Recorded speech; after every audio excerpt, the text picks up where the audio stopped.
Division bryophyte को हम पढ़े थे और ब्रायोफाइट के अंदर हमने उसके जनरल कैरेक्टरिस्टिक्स को देख लिया था, उसके अंदर ऑल्टरनेशन ऑफ जेनरेशन को देख लिया था और उसकी लैंड एडेप्टेशन की हमने बात की थी। आज के टॉपिक में हम पढ़ेंगे क्लासिफिकेशन ऑफ ब्रायोफाइट्स। ब्रायोफाइट्स को हम 3 डिफरेंट सब डिविजन्स में डिवाइड कर सकते हैं। फर्स्ट कहलाती है सब डिवीजन हेपेटिकोप्सिडा।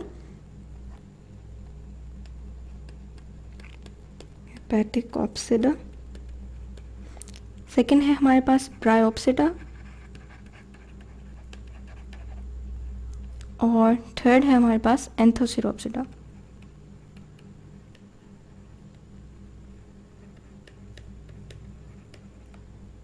अगर हम इनके कॉमन नेम देखें तो हेपेटिकोप्सिडा को हम लिवर वॉर्ट्स भी कहते हैं,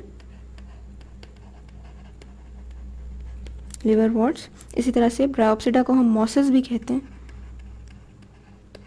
और एंथोसिरोप्सिडा को हम हॉर्न वॉर्ट्स भी कहते हैं। तो ये क्लासिफिकेशन है ब्रायोफाइट्स की, यानी कि ब्रायोफाइटा जो है वो डिवीजन है और हमारे पास हेपेटिकोप्सिडा, ब्रायोप्सिडा और एंथोसिरोप्सिडा जो है ये सब डिविजन्स हैं। अब आज के लेक्चर में हम सबसे पहले तो हेपेटिकोप्सिडा से स्टार्ट करते हैं। हेपेटिकोप्सिडा के बारे में हमने आपको बताया कि इनको हम लिवर वॉर्ट्स भी कहते हैं और ये ब्रायोफाइट्स की सबसे सिंपलेस्ट ऑर्गेनिजम्स हैं, सिंपलेस्ट। और तकरीबन 900 स्पीशीज़ जो हैं वो नोन है हेपेटिकोप्सिडा की। हमने तो जो जनरल कैरेक्टरिस्टिक्स पढ़े थे ब्रायोफाइट्स के, वही कैरेक्टरिस्टिक्स हेपेटिकोप्सिडा के हैं, लेकिन कुछ डिफरेंस हैं इनमें और उन डिफरेंसेस को हम आज के लेक्चर में देखेंगे। सबसे पहले हम इसका हैबिटेट देख लेते हैं। जैसे कि हमने ब्रायोफाइट्स के हैबिटेट को देखा था और हमने उसमें ये पढ़ा था कि ब्रायोफाइट्स जो है वो मॉइस्ट एरियाज़ में होते हैं, ठीक है। तो इसी तरह से जो हेपेटिकोप्सिडा है ये भी मॉइस्ट जगह पे आपको मिलेगा। मॉइस्ट रॉक्स पे हो सकता है या वेट सॉइल पे, गीली मिट्टी जो है, या फिर पानी के करीब कहीं पे भी, ठीक है, नियर वाटर। और इससे इसको फ़ायदा क्या होता है? इससे फ़ायदा ये होता है कि इसके जो चांसेस हैं ड्राइंग आउट के, यानी कि खुश्क हो जाने के जो चांसेस हैं वो बहुत कम होते हैं, बिकॉज़ यहाँ पे इसको मॉइस्चर अवेलेबल होता है। इसकी एग्जांपल्स में हमारे पास मार्केंशिया आ जाता है या पोरेला आ जाता है। इस इमेज में अगर आप देखें तो यहाँ पे आपको मार्केंशिया शो हुआ है, ये वाला, ये क्या है, मार्केंशिया। और यहाँ नीचे आपको पोरेला शो किया हुआ है। ये पोरेला का जो प्लांट है वो इस तरह से होता है। इसकी प्लांट बॉडी को हम डिटेल में देख लेते हैं। प्लांट बॉडी या आप कह लें कि स्ट्रक्चर ऑफ हेपेटिकोप्सिडा। तो जब हम प्लांट बॉडी की बात करते हैं तो हम कहते हैं कि most of the plant body is gametophyte, यानी प्लांट का जो ज़्यादा हिस्सा है वो गेमेटोफाइट पे मुश्तमिल होता है। और गेमेटोफाइट में भी स्पेशली थैलॉइड हम इसे कहते हैं, जो कि फ्लैट होता है। यहाँ पे अगर आप मार्केंशिया की एग्जांपल में भी देखें तो आपको दिखाई दे रहा होगा कि ये फ्लैट बॉडी है इसकी। कुछ केसेस में ये रिबन लाइक भी हो सकता है, ठीक है, फ्लैट और रिबन लाइक। ये 2 तरह की वेरिएशन जो है वो इसके अंदर पाई जाती है। इसी तरह से एक और वेरिएशन जो इसकी प्लांट बॉडी में है वो ये है कि या तो गेमेटोफाइट जो है वो राइजोइड्स के साथ अटैच्ड हो। फॉर एग्जांपल मार्केंशिया में अगर आप देखें यहाँ पे तो राइजोइड्स हैं, यहाँ पे नीचे आपको सॉइल नज़र आ रही है, ठीक है, या ये ट्री ट्रंक या रॉक हो सकती है, ठीक है। इसके ऊपर राइजोइड्स है और राइजोइड्स के ऊपर आप देख सकते हैं कि फ्लैट सरफेस है गेमेटोफाइट की। जबकि अगर आप पोरेला में देखें तो पोरेला में आपको एक अपराइट प्लांट नज़र आ रहा है और इसके अंदर भी अगर आप देखें तो आपको कुछ स्टेम लाइक स्ट्रक्चर दिखाई दे रहा है।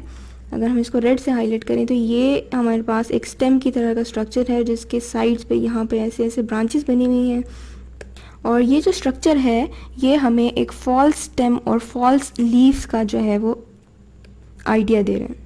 तो जहाँ हम बॉडी की बात कर रहे हैं वहाँ हम कह सकते हैं कि हेपेटिक ऑप्सिडा की जो बॉडीज़ हैं दे कैन बी इधर अटैच्ड विद राइजोइड्स और दे कैन ग्रो अपराइट। और जब ये अपराइट होता है तो हमने कहा कि ये लीफ लाइक या स्टेम लाइक स्ट्रक्चर्स हैं, इनको हम कहते हैं फॉल्स स्टेम या फॉल्स लीव्स। तो ये हमने देख ली इसकी प्लांट बॉडी। इसके बाद अगर हम रिप्रोडक्शन की बात करें,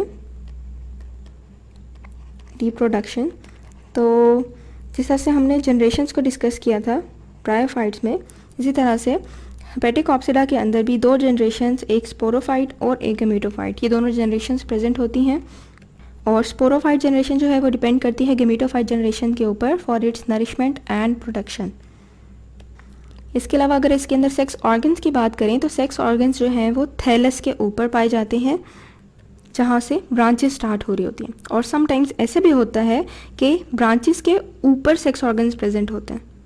फॉर एग्जांपल मार्केंशिया की एग्जांपल देख लें आप लोग। इस इमेज के अंदर आपको दिखाई दे रहा है कि राइजोइड्स हैं, राइजोइड्स के साथ हमारे पास ये गेमेटोफाइट प्लांट है और गेमेटोफाइट में थैलस के साथ आप देख सकते हैं कि एक ब्रांच है, ठीक है। ये ब्रांच कहलाती है आर्चिगोनियोफोर।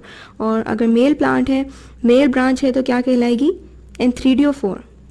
तो समटाइम्स इस तरह से होता है कि जो सेक्स ऑर्गन्स हैं वो इन ब्रांचेस के ऊपर पाए जाते हैं। और जब इस तरह से होगा तो हम देखते हैं कि जो स्पेशल ब्रांचेस हैं उनका नाम होता है, अगर फीमेल है तो हम उसे कहते हैं आर्चिगोनियोफोर और अगर मेल है तो उसे हम कहते हैं एंथ्रीडियोफोर।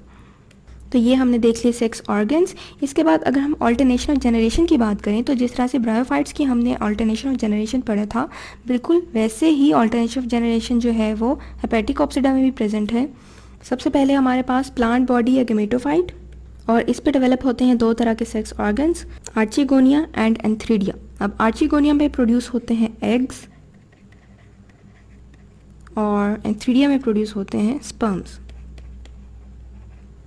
इनके फ्यूजन से हमारे पास एक जाइगोट बनता है और जाइगोट डेवलप होके बनाता है स्पोरोफाइट।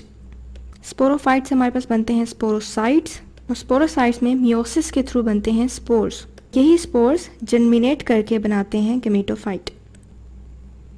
इस इमेज में आपको लिवरवर्ट्स का लाइफ साइकिल दिखाया गया है। यहाँ पे आप इसके प्लांट बॉडी को देख सकते हैं, राइजोइड्स है हमारे पास और इसके ऊपर यहाँ पे आपको थैलस दिखाया गया है और ये है फीमेल प्लांट बॉडी और ये हिस्सा आपको बताया गया है, ये है आर्चिगोनिया, ठीक है। आर्चिगोनिया के हेड को आपको मज़ीद जूम करके दिखाया गया है और इसके अंदर प्रोड्यूस होता है एग। इसी तरह से अगर आप मेल प्लांट को देखें तो यहाँ पे आपको एंथ्रीडिया दिखाया गया है, एंथ्रीडिया हेड को आपको जूम करके दिखाया गया है। यहाँ पे क्या प्रोड्यूस हो रहे हैं? स्पोर्स प्रोड्यूस हो रहे हैं और ये मोटाइल होते हैं, यानी कि मूव करते हैं। यहाँ से ये मूव करके एग की साइड पे आते हैं और उसको फर्टिलाइज कर देते हैं। जब एग फर्टिलाइज हो चुकता है तो यहीं पे आर्चिगोनिया के अंदर ही जाइगोट बना देते हैं। यहाँ पे आपको दिखाई दे रहा है कि एक एग था और ये रेड कलर से आपको स्पर्म्स दिखाई दे रहे हैं। ये स्पर्म्स जो है वो एग तक आए और ये एग जो है वो फर्टिलाइज हो गया और आपको जाइगोट और फिर उसके बाद एम्ब्रियो यहाँ दिखाया गया है, ठीक है।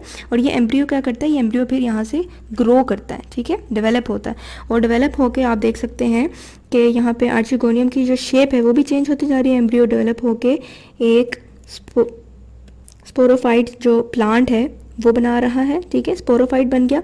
और स्पोरोफाइट के अंदर से फिर हम जानते हैं कि स्पोर्स बनते हैं। तो यहाँ आपको दिखाया गया है कि किस तरह से स्पोर्स बन रहे हैं येलो येलो कलर से। और ये जो एक स्पोर है यहाँ पे आप देख सकते हैं कि ये स्पोर है, ये बिल्कुल सीड की तरह होता है, बीज की तरह, और ये जर्मिनेट करता है। अब ये स्पोर उड़ के कहीं पे भी जाएगा और वहाँ पे इसके अंदर से एक नया पौधा निकलेगा। तो ये था लाइफ साइकिल ऑफ लिवरवर्ट्स। एक दफ़ा रिवाइज कर लेते हैं आज हमने क्या पढ़ा। आज हमने क्लासिफिकेशन ऑफ ब्रायोफाइट्स को देखा और हमने देखा कि ब्रायोफाइट्स को हम 3 डिफरेंट सब डिविजन्स में क्लासीफाई करते हैं, hepatic opsida, Bryopsida and Anthoceropsida. फिर हमने हेपेटिक ऑप्सिडा को आज के लेक्चर में देखा और उसके कुछ जनरल कैरेक्टरिस्टिक्स देख लिए, हैबिटेट देखा हमने, उसका प्लांट बॉडी को देखा, इसकी एग्जांपल्स देखी और रिप्रोडक्शन को देखा और उसके बाद फिर हमने ऑल्टरनेशन ऑफ जनरेशन की बात की, जो कि इसके अंदर general alternation of generation present है जो नॉर्मली ब्रायोफाइट्स के अंदर होती है। और उसके बाद फिर हमने लाइफ साइकिल देख लिया लिवरवर्ट्स का। यहाँ पे आपको मार्केंशिया की एग्जाम्पल दिखाई गई है और इसके अंदर हमने डिटेल में देख लिया कि किस तरह से गेमेटोफाइट और स्पोरोफाइट जनरेशन एक दूसरे के साथ ऑल्टर कर रही हैं। और इसी के साथ साथ हमने कुछ स्ट्रक्चर्स की बात की, हमने राइजोइड्स की बात की जो कि प्लांट को एंकर करने में और एब्जॉर्प्शन में हेल्पफुल होते हैं। इसी तरह से हमने थैलस की बात की और दो स्पेशल स्ट्रक्चर्स आर्चिगोनियोफोर और एंथ्रीडियोफोर की हमने बात की, जो कि ब्रांचेज हैं गेमेटोफाइट्स के ऊपर जनरेट होती हैं और इनके ऊपर सेक्स ऑर्गन्स प्रेजेंट होते हैं। तो ये था हमारा आज का लेक्चर। नेक्स्ट लेक्चर में हम यहीं से आगे कंटिन्यू करेंगे और ब्रायोप्सिडा और एंथोसिरोप्सिडा को डिटेल में देखेंगे।